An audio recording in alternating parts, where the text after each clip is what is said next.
So this is Legit Bad Podcast. We got episode 8 with me right now. I'm with Fred Money Yes, sir. from Harlem. Yes, sir. So, hey, Fred, man, kind of getting into it. We had JR over here and all that. One thing that I think a lot of these young dogs kind of overlook these days, or they use it too loosely, is loyalty.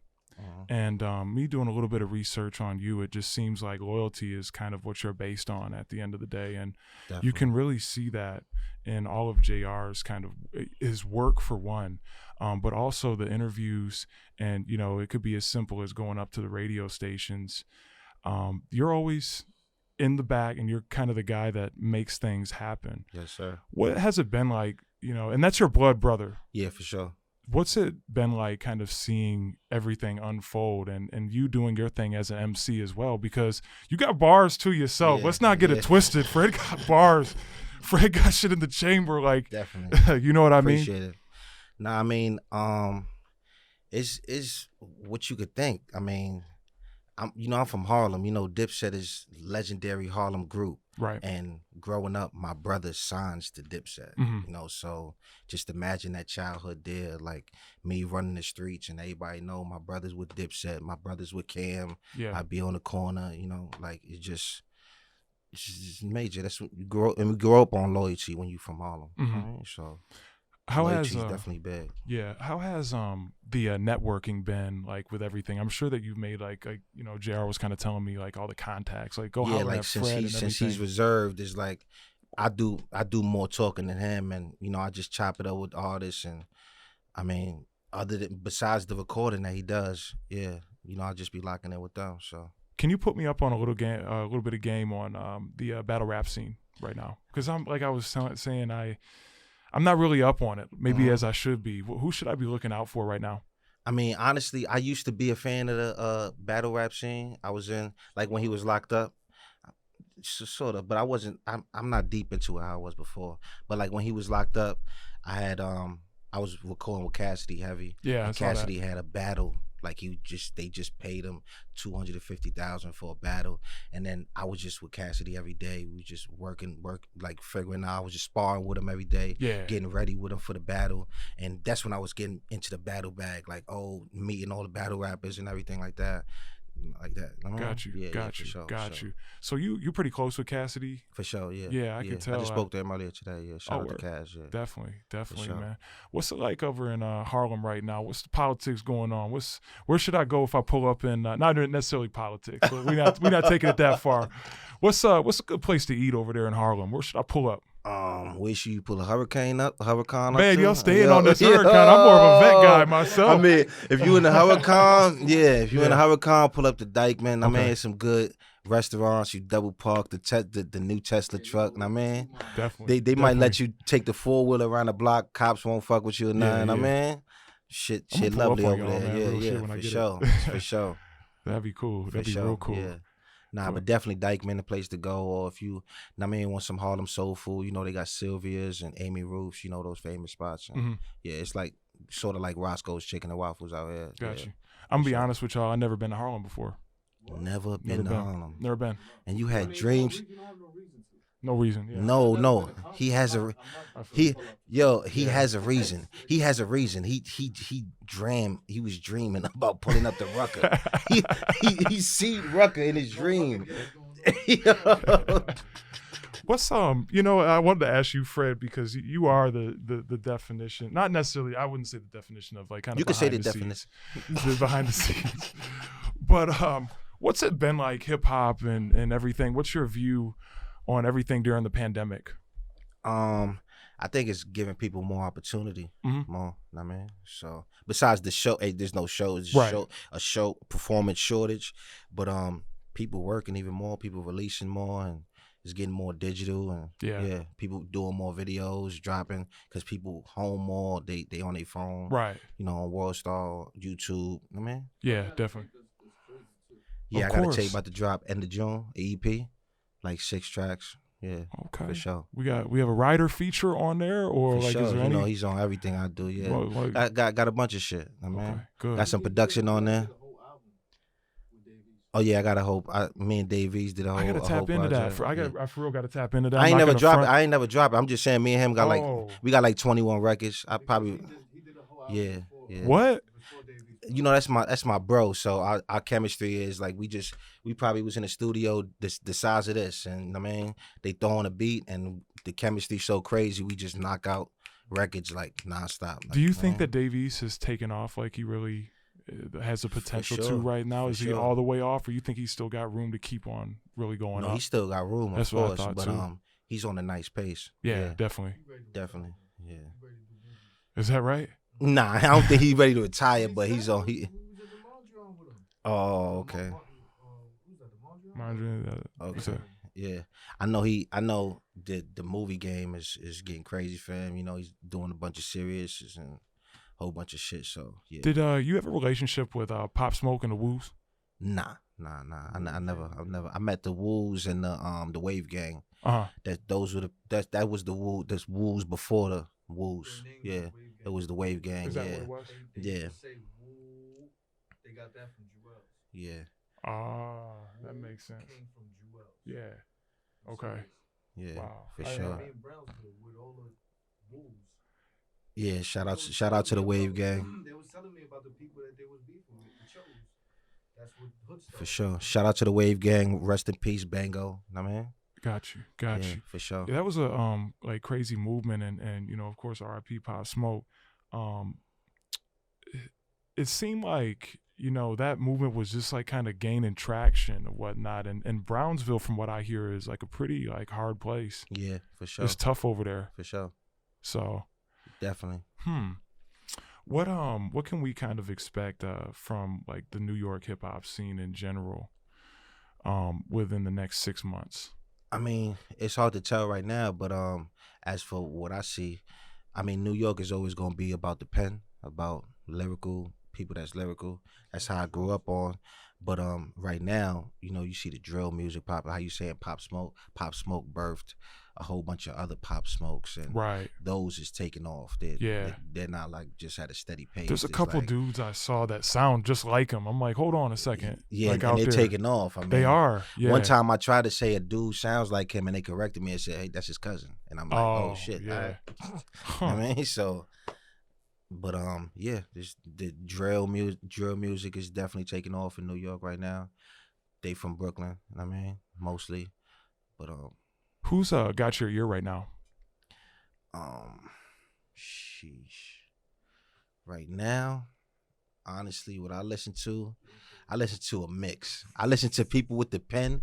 He hates what I listen to because he strictly the pen. He like lyrical. He like lyrical stuff, right? Yeah. I'm a mixture of stuff. I like lyrical stuff. I feel you. I feel you. I understand Spanish. Nah. You don't understand mumble. Yeah, I don't. That ain't. I like lyrical stuff, but I could listen to Young Thug. I could listen to something that's a vibe. I mean, and sometimes, just like how you said, he might not understand it, but I like that task where, all right, I like the beat, I like how it go.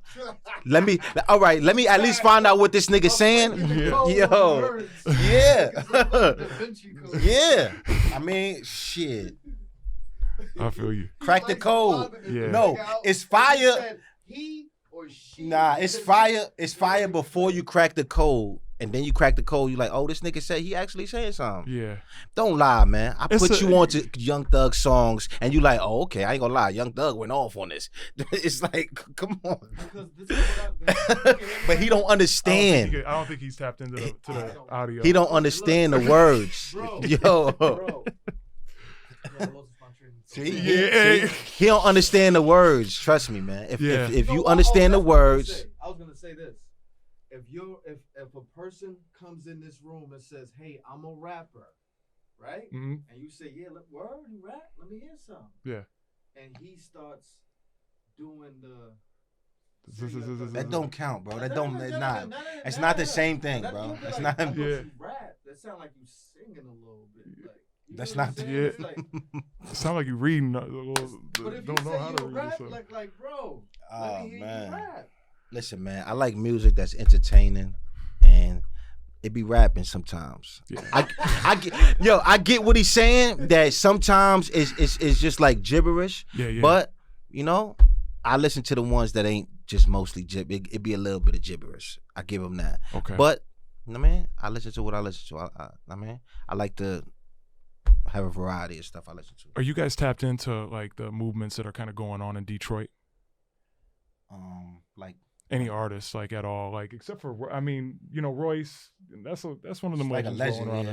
Like you pull up, you got to get on the track with Royce. I mean, as you did, but like I only know Royce and I like T Grizzly. Oh, yeah. You know who what's the BDF backpack? What's his name? Oh, Pac-Man. Yeah, bro. What? But he won't listen to shit like this. That's what I'm saying now. But it's funny though. It's cool. Come on, bro. The fat dude that be saying he's got a song out and it's called Joe Exotic, and it's a mess. It's like a joke. You would think it's like a joke, like a sketch or something. But like he's rapping and saying jokes, and don't listen to that shit. Yo, but him, even we was talking about Cassidy. Even Cassidy, he hate both of these dudes. They hate when I mention, like when I say I'm listening to Young Thug, listening to this, or listening to this. I like certain shit. Yeah. It's a limit. It's a limit. Yeah. Because those songs are vibes. Yeah. You know what I'm saying? They give off a vibe, and that's it. That's where it stops. When you start playing the whole album, it's not meant for that. There's certain artists that are single artists and album artists. Album artists are real fucking rappers. Like that's why when 6ix9ine before he toured, that's why his songs, every song, Billboard. Album flop, another album flop, because they're not buying into him as an artist. They're buying into the singles.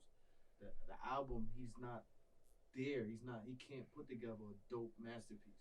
You guys saw that whole thing kind of unfold. Not to cut you off, Ryder, no disrespect. You guys saw that whole movement of 6ix9ine and Shotty and all them and all that. Free Male Matrix. Okay. I don't want to speak on what I don't know. Yes, sir. But just a real interesting situation. I mean, do you care to maybe as I'm looking on it, what was your kind of take on the whole 6ix9ine situation outside of the music? Just foul. He ratted. Yeah. That just is what it is. Yeah. But from a standpoint of like a music standpoint, do you think his music's hard? Nah, I wasn't into that. Not into his music. Yeah, the screaming. Even when he was, when they thought he was a legit gangbanger or anything, I still. Oh, I knew he wasn't never that. But even if you say you knew he wasn't never that, but I looked at it as because I knew, like we knew the real big homies that was behind him, right. So we were just thinking if they co-sign him, then all right. Shotty was entertaining to me, some of the shit that he was doing. So everybody. That's why. Really so when I look in that direction, I'm like, maybe he is good because he wouldn't have all those people behind him. Yeah. So I told him a long time ago, that shit ain't gonna last. He ain't gonna be able to pay everybody. Right. He gonna be living with Uncle Phil. Like real talk. They're gonna chase him out the hood and have him staying with Uncle Phil. How do you feel about 6ix9ine? I feel like some of the things that he does, he just like baits everybody into what he wants to, whatever his agenda is. I don't think it should be tolerated whatsoever, him ever speaking on Nip Hussle's name and coming out here and doing all that mess in front of like a mural and all that. That's against every code. That's not acceptable. It don't matter where you from, pulling up into Chicago and all that type of mess. I don't approve of nothing like that. That makes me not even want to listen to your music because it just, I don't know, it's fake. Before he did that, was you listening to it though? No, not like that. I heard it, don't get me wrong, but I wasn't rolling down the street blasting 6ix9ine. You kidding me? I'm not trying to get killed out here. What about in Michigan? Was they blasting? Was they playing? I really don't know what if they had it in rotation like that. I just kind of feel like it's more the younger generation that kind of tapped into him. I had a younger dude in here the other day and he kind of cleared up the whole lingo for me, like the no cap and all this like definition of like, clout chasing and all that with me. So, because I really wasn't tapped into all that. Like, what do you young guys really see with the clout chasing and, the no cap and all the social media and everything like that? But anyways, nah, man. I don't. Nah. I don't subscribe to it. I don't co-sign it. You know, in no way, shape, or form. And there's no winning me back either. So he ain't welcome on the show. That's the one. He's trying to buy people back. Yeah, well, he can come drop a bag off over here, and I'll send him right up the way, because that's the one person that's automatically banned from the show. They ain't having no 6ix9ine. I respect it. You know, because now it's like, but really though, if you look at it, I like listening to real artists and like artists who really check out, because the music means so much more to me. You know what I mean? Nothing that you do now or any type of bar you put out there is ever gonna resonate or check out that you was about that. So at that point, it's just a story. I could do that. That's a fact. That's a fact. Just anybody could. Yeah. So that's my view on that, man. But yeah, Fred. Yeah, you were talking a little bit about your project earlier and all that. I mean, sir. Is there anything else, you know, that you feel like the people should really tap into, of yours? I mean, I know I hear you honestly, Fred, and no disrespect. I don't know if I've been tapped into an album, you know, of yours. I've always tapped into you off of, you know, like JR's features. Yeah, sure. And, you know, like I think a couple tracks with Dave East here and there. That's when I've, you know, kind of tapped into you, and you never let me down, bro. For sure. I appreciate that. Yeah, so what should the people be tapped into? Like, what's like one of the favorite joints that you've done? My favorite joints, it would be the most recent joints. Because I think I just elevated. I got better as time went. Especially being around him. I mean, yeah, my most recent ones. I mean, my most recent video I just dropped, it was with Dave East. And it's called Go. It's out right now. Or, like I said, I got a new EP that's about to drop. I got Chevy Woods on it. I got JR on it. I got production from Havoc. I got production from damn, I'm high. What's his name? What's his name? I'm high. The legend, man. Production from Pete Rock. My bad. Oh, Pete Rock. Okay. Sorry, Pete. Yeah. Shout out Pete Rock. Shout out Pete Rock. I got production from Pete Rock on there. Ron Browse, Havoc from Mobb Deep. Shit. Got some shit on there, and there's only 5 records, just something light, because I'm doing a whole lot of other stuff too, as well as music. I'm messing with a CBD company. I got my own CBD company, and we help artists get their own CBD lines, and we've been dropping lines left and right. So I've been trying to juggle this EP and that at the same time. So, you know, Fred, I think you're one of the guys that understood, like we were talking a little bit earlier, of you've always been a guy that kind of stood in front of the camera and kind of caught that wave. I think you definitely saw that. I bring this up because I'm like really surprised to see French and Jim actually coming together and making music right now. Like, I'm really surprised because you know, I've been tapped in for a little minute, and you know, just with the whole prior situations of the politics going on at the time and everything. Were you surprised too? For a brief second, but then I thought, like, you know, everybody, even I'm grown now. I was little when they was beefing, you know, so I'm grown. Everybody's grown, so right. Well, they were kind of grown when they were beefing too. But they're like, I'm grown and they're older. Like, true. So you know, when you get a certain age, it's like, come on, man. Like, you know, hip hop. We kept the hip hop on and that. I don't think nobody on their end got hurt on the beef that they was doing, and so I don't think it was like real malice besides the records that they was doing and everything. So, are you surprised with like a French Montana's type of success? Like Nah, not surprised, because I mean, you seen his grind. He was an artist at first. We would be at Hot 97. He'd be outside. Yeah. It went to that, to him being the camera guy, and then it went to that, to him doing again the Akon deal, and to that, to it just kept elevating. So right. Yeah, you could see. I mean, you could see when a person's hustling. You could see. You know what I mean? Yeah. I was definitely I wouldn't say surprised, because I definitely saw the grind. It was like, you know, you had a couple mainstream people who were like producing like visuals at the time, and I'm talking like vlogs. I'm talking like, you know, stuff at the beginning stages of like World Star and everything like that. Like, you see the big names, but then you see Frenchie. You know, so I was like, oh wow, that guy keeps on popping up, and all of a sudden, you know, like Shot Caller. He was smart. That. He would put his videos in between his DVDs. Yeah. He would interview a big name. That is true. I noticed that. Yeah. It's like back then, if podcast was popping, he would probably have a podcast with his video playing on the TV, and it's just something, I mean, something smart that would work. Yeah, I had the opportunity, you know, like I said earlier, you know, I'm not not the one that takes a picture with you, all that. I just kind of keep it moving a little bit more respectable. But it seemed like he was real. Like I met him down in New Orleans actually at the Final Four. When he started to mess with other artists like in Atlanta, like he jumped on that. Like I think Waka Flocka was kind of having his like last run, so you know French kind of I think caught the tail end of that, and they made a tape together and they were promoting it down in New Orleans. And nice dude, man. You know, it was cool to see the grind, and then I think he was developing his sound even further back then, so it was a cool wave. So you know, shout out to French, man, definitely. He definitely makes some hit records. Yeah, he got some records under the belt. Definitely, man, definitely.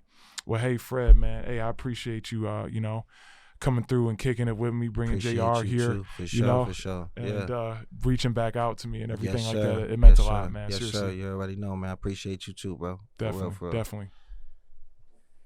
Yeah. One last thing. Yeah.